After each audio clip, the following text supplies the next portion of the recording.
बाप्पा, मला तुझी फार आठवण येते रे. तू कधी येणार आमच्या घरी?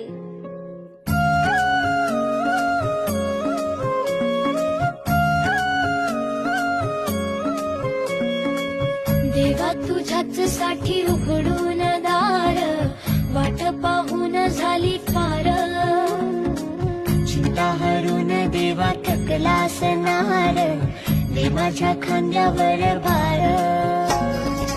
थोडा इथं टेकून जा, घास खाऊन माझ्या हातातला.